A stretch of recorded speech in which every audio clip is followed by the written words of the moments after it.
More big economies are easing coronavirus restrictions.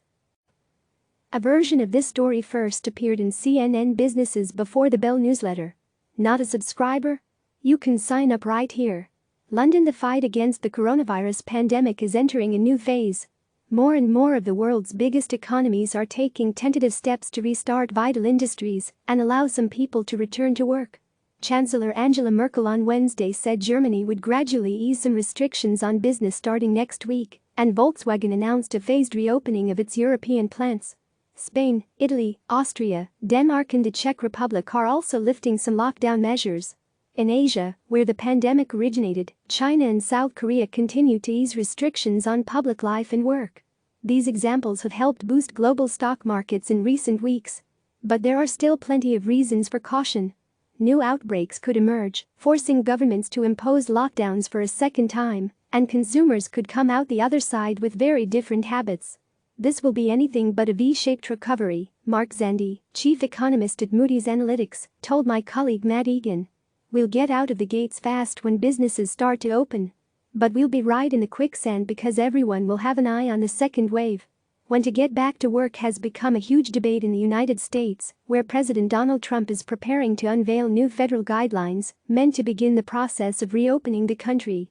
The current federal guidelines on social distancing are not expected to be renewed when they expire on April 30.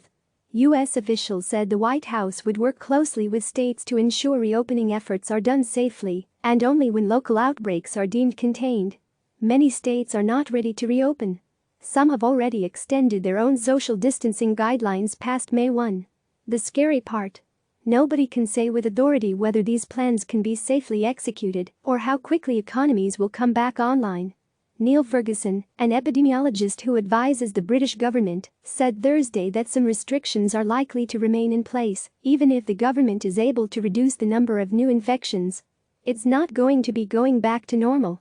We will have to maintain some level of social distancing, a significant level of social distancing, probably indefinitely until we have a vaccine available, he told the BBC. On Thursday, investors will get another look at how much damage has already been done to the U.S. economy. Nearly 17 million people have filed for initial unemployment benefits since the middle of March, as businesses closed to minimize the spread of the virus.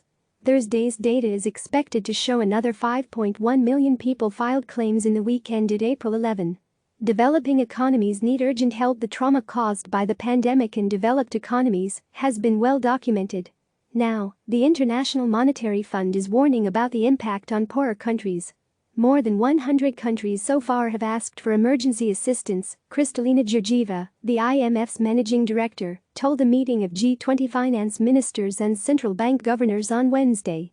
Georgieva said the IMF is ready to use its full toolbox and $1 trillion firepower of lending capacity, noting that 10 countries have so far received emergency funding, and half of the remaining countries should receive their requested financial lifelines by the end of April. The IMF head said, "Everything is on the table in terms of measures we can take," and encouraged central banks to spend as much as you can. But keep the receipts, she added. We don't want accountability and transparency to take a backseat in this crisis. Reminder. The IMF expects global GDP will contract by 3% in 2020, a far worse recession than the one that followed the global financial crisis of 2008. The rise of the video game coach. My colleague Shannon Liao has uncovered an interesting trend. Some people who have lost their jobs because of the coronavirus pandemic are becoming video game coaches. One example. Trevor Andrews is a concert violist and music teacher who found his symphony performances cancelled in late March. The private lessons he gave dried up as his clients cut back on their spending. The 30-year-old resident of South Portland, Maine, is also an avid gamer who considers himself an expert at the shooter game, Apex Legends. So he decided to pivot from classical music to teaching online customers how to survive the virtual shootouts that have made the game an online hit. I'm good at explaining things, said Andrews. Just like when I'm practicing the viola, you're always self-critiquing, and you're always figuring out what you're doing wrong and how to get better. Up next, U.S. initial claims data will be published at 8:30 a.m. Eastern Time, along with reports on housing starts and building permits for March. Also today, Abbott Labs, BlackRock, BNY Mellon and Morgan Stanley earnings coming tomorrow. Earnings from Schlumberger and Procter & Gamble. Click subscribe to receive the latest news.